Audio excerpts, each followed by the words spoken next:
বিজেপির পরিবর্তন সভায় মিঠুন চক্রবর্তী।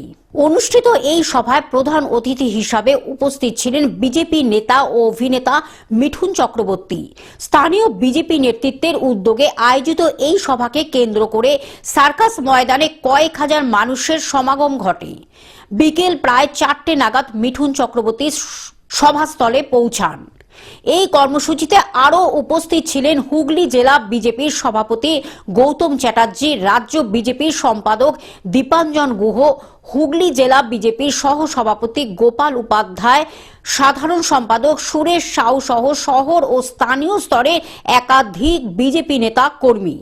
সভা থেকে রাজ্যের রাজনৈতিক পরিস্থিতি নিয়ে বক্তব্য রাখেন বক্তারা এবং পরিবর্তনের বার্তা তুলে ধরা হয়।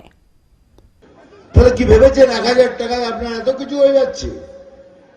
হতে পারে না, হবে না।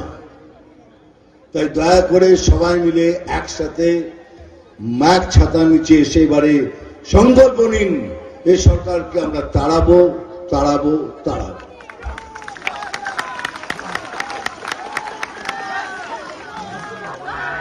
বেশি কথা আমি বলি না, কাজের কথা বলি।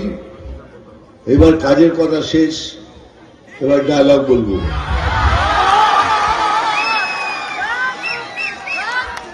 এবার ওটা তো বলতে পারবো না কে রাঁধবো খিচুড়ি এখানে, খাবি তোরা এখানে সেখানে। হুগলি থেকে রাজকুমার প্রসাদের রিপোর্ট, গ্লোব নিউজ। এখন থেকে গ্লোব টিভি দেখুন আপনার স্মার্টফোনেও। গুগল প্লে স্টোর অথবা অ্যাপল স্টোর থেকে ডাউনলোড করুন গ্লোব টিভি লাইভ অ্যাপ। এছাড়া জিও টিভি অ্যাপ থেকে দেখুন গ্লোব টিভি লাইভ।